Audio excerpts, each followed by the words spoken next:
and we've got a multitude of engine power plants. Oh, Gerster hit that little bump and moved right back up in front of Stevie Reeves. Reeves had to cut low to miss him right there, boy. Some pretty tough driving. Oh, break out. Reeves into the, no, that is number 4, Tony Stewart. Tony Stewart in the wall, upside down, pirouetting on top of the roll cage. You can see that those wheels were still turning. He still had his foot on the throttle. That was what was causing that car to pirouette down the track like that. And he just got into a place where he hit a tire. His left front hit the right rear again and right into the fence. So he just didn't get quite as high. He was complaining in practice the car was misfiring, like there was a problem with the ignition, and Raleigh Helmling and crew went to work on this. This is a heck of a birthday present for Raleigh Helmling, who's 42 today, and he's got to go back and rebuild his race car. As a present, he gets a crashed race car, yes. But and it was misfiring during qualifying. I did hear it missing very badly. Here's where you can see it right here. These guys have been jockeying back and forth pretty hard, inside and outside. Right here, Stewart just starts to go to the outside a little bit. Gerster gets a little loose. Reeves gets off of the throttle, and Stewart had no place to go. Well, that's what happens. It's a chain reaction altercation because you're running so close together. When something happens, somebody backs out of the throttle. There was nothing he could do. There was nothing really any of them could do. They were all trying to avoid. That's racing. Gerster gets a little bit loose. Reeves climbs out of the throttle, keeps running over him, and the third guy back is the one that eats the fence because of it. He had no place to go. He just barely hit him, just enough to nose that car into the fence and tore off the right front. Then he got upside down.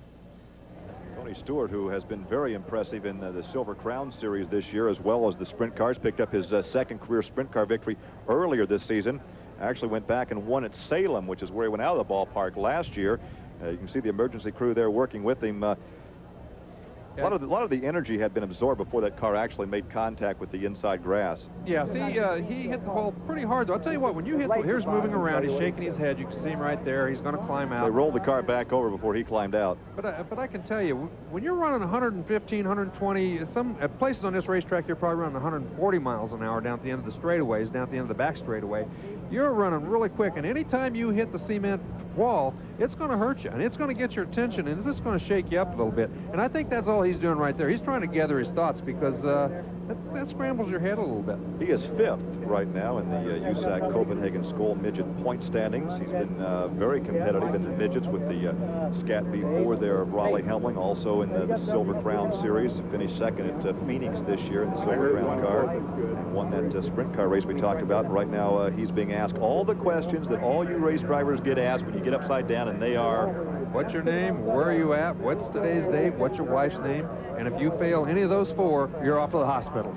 All right, let's go down and get an update from Dave Spain. Tony got a perfect score. He got all the answers right. I think they may take him and check him anyway. His first words as he got the helmet off was, "Man, I'm beat up." And then after they talked to him a little bit, he said, "Well, I'm okay. It was just a normal deal. I've got pounded around pretty good." But he has no apparent injuries. And again, he was fully alert and got the answer to all 4 questions. I had to think about those a minute when you were running down those guys. He is okay. The car's pretty beat up. Happy birthday, Raleigh Helmling. Yeah. Where are you, Dave, and what's your wife's name? And where's your wife this evening? I lose track from week to week. She's home watching on television. Well, I tell you what, there must be something about that full moon, Rice-A-Roni, because we've had some wild action here, and once again we take a look at Tony Stewart getting over the right rear of Reeves and then catching the fence and getting upside down. Right there's what hurt. When he hit that thing sideways and then bounced up on his head, it didn't feel very good because he hit that thing probably running 110 or 112 mile an hour. Right here again, chain reaction. He's the last guy in the chain, and bang. The chain broke right there. That's so right. Once again, he goes in for a checkup, and I'm sure he is going to be just fine with some good racing rheumatism tomorrow as he goes back to his home in Columbus, Indiana. And Raleigh Helmling takes a race car back to Vincennes, Indiana to fix it. We're coming back with more action from Winchester. Stay with us.